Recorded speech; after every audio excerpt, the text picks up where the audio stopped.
A blessed day to everyone. I am Eliza Sendon and welcome again to day 214 of 365 Daily Devotion with Bible Character Edition. And today is July 3, 2026 and yung title ng devotion natin ito ngayon is Praying for a Righteous Philippine. And for our character ay bago na si Propeta Isaiah. And Propeta Isaiah, he is one of the major prophet in the Bible who wrote 66 chapter. So, pag sinabing major prophet, sila yung sumulat ng napakaraming chapter sa Biblia. And a prophet who proclaimed God's judgment, holiness, and future salvation. His name means Yahweh is salvation or the Lord saves. He prophesied primarily in the southern kingdom of Judah, specifically sa Jerusalem, or especially sa Jerusalem. He prophesied during the time of King Jotham, Ahaz, and Hezekiah.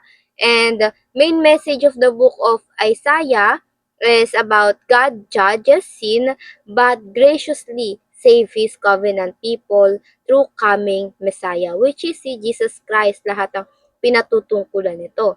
And now for our scripture for today, ito ay mababasa natin sa chapter 1 ng Isaiah.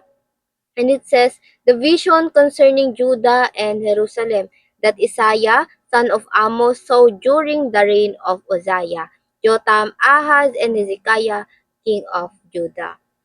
Sabi dito, hear me, you heaven, listen earth, for the Lord has spoken. So kapag may nakikita tayo na ganito sa Biblia or katulad ng listen, O heaven and earth. Ganyan. Ibig sabihin no, nagkakaroon ng covenant lawsuit, which mean yung Lord naghahatol na parang nasa korte. Hinahatulan niya ang mga tao. And sabi nga dito, I reared children and brought them up, but they have rebelled against me.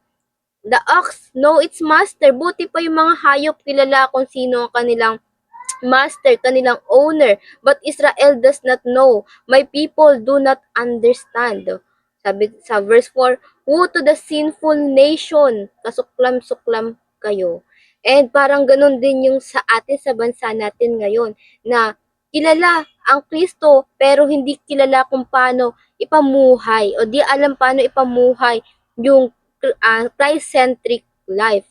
Kaya sa ating katuruan, number 1, God is pleased by obedience not merely by religion or religious rituals. Sa Diyos, ang isang taong relihiyoso pero walang pagsunod ay walang kwenta. Hindi niya ito binibilang bilang katuwiran. Kung puro ritual lang, puro tradition lang, hindi yun ibinibilang ng Diyos. Sabi nga sa Isaiah sa verse 11, what makes you think I want all your sacrifice? Sa tingin nyo ba tatanggapin ko yan mga sakripisyo nyo? I am sick of your burnt offering of rams and the fat of fattened cattle. Walang kwenta lahat yan. And then dito sa verse 14, they are a burden to me, sabi ng Panginoon. I cannot stand them.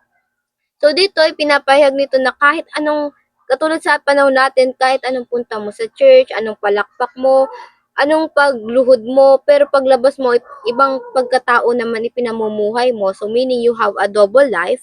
All those sacrifices and worship are meaningless to the Lord. Again, the Lord doesn't base on the performance you give, the ministry you belong, attendance mo sa church, or whatsoever. The Lord doesn't care about those because He more cares to the posture of your heart. Para sa Kanya, ba lahat ng iyong ginagawa or pinamumuhay mo ba talaga ang mga katuruan niya? And pangalawa, God cares deeply about justice and righteousness. There is a difference between religious and godly people. In religion, they follow the own make standard of God. Ayun yung more on religion. But godly people rely on the word of God. Find the Lord's standard in His word, not on the practices or mga tradisyon. At dito nga sa Isaiah verse 16, wash yourself and be clean, sabi ng Panginoon, get your sins out of my sight, give up your evil ways. Ayun yung gusto ng Panginoon. And ito yung standard ng Panginoon. Learn to do good. Seek justice. Help the oppressed. Defend the cause of orphans. Fight for the rights of widow. Kasi ito yung wala sa Israel during their times. Kumbaga, puro lang sila religion, puro lang sila pagsamba, pero walang pagkalinga sa kanilang kapwa. And pangatlo, God brings judgment upon corrupt leaders. In the scripture talagang walang haring corrupt, hindi corrupt, kasi talaga ang daming pagkakasalang ginagawa nila, hindi katanggap na paghusga sa Panginoon. And this is what God perspective on them sa verse 23. Sabi niya, your leaders are rebels, the companion of thieves. All of them love bribes and demand payoff, but they refuse to defend the cause of orphans or fight for the rights of widows. Puro lang sila corruption. At walang pinagkaiba sa government here in the Philippines. Sino pa ang mga nakaupo? Sila pa ang nagpapasimuno. Pero again, God brings judgment upon corrupt leaders. So, huwag tayo mabahala kung yumayaman man sila ng yumayaman dahil ang Diyos may ganti. May judgment na nang nakalaan para sa kanila. And now, para naman sa ating application, paano ba natin ito maisa sa buhay? Number 1, pray for the conversion of our leaders to Christ. Ipanalangin natin na mabago sila ni Kristo because changing person is not in our hands, not in our control. Kaya lang natin silang ipanalangin. Sabi nga, if you cannot change the person or situation, then change yourself for good. Ikaw yung magbago sa sarili mo, marahil may mali ka rin. And it doesn't mean na change yourself is ikaw yung mag-a-adjust to fit to them. But change the way you select your leader. Ayun yung ibig sabihin nun. Hindi napipili na base sa standard ng mundo, sa standard ng marami. Always pray na matagpuan nila ang Panginoon at magbago. Again, pray yourself not to fit in but to choose while choosing or selecting your leader. And pangalawa, pray that God will judge unrepentant leader. Pray na dumating na ang hangganan para sa mga leader na walang pagbabago at pagsisisi. Pray for them. Ayun lang yung tanging magagawa natin. Pray that they will be soon exposed for their corruption and wickedness unless they turn to God in repentance.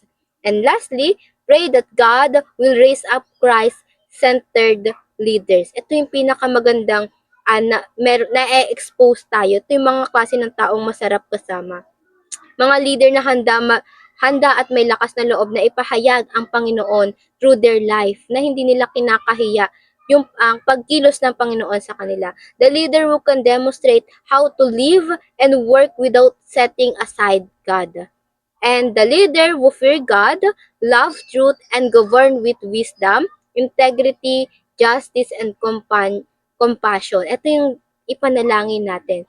And dahil ang environment na may Christ-centered leader, sabi ko nga ay nagdadala palagi sila ng kagaanan despite of the chaos.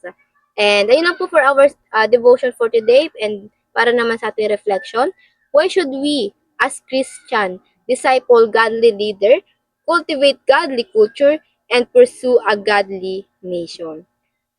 And before we finally end, let's have a short closing prayer. And let's pray, everybody. Heavenly Father, thank you for this devotion, Lord, for another knowledge and wisdom, Lord God, from you, Lord. Help us, Lord God, to change our hearts, Lord God, and as well sa mga leader na namumuno sa amin, Lord. Baguhin mo sila, Panginoon, i-expose mo ang pagkakasala nila, Panginoon, at tulungan mo silang magbago, Panginoon.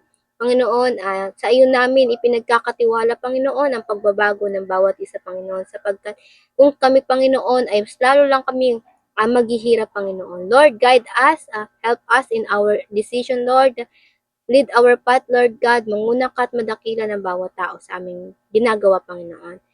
Raise a Christ-centric leader, Lord God. And ayun lang po, in Jesus' name I prayed. Amen and amen and amen. And I hope marami tayong natutunan at matututunan pa. And I pray na sama-sama sana tayo lumago para sa Panginoon. See you again tomorrow for our devotion. Have a nice day ahead and God bless.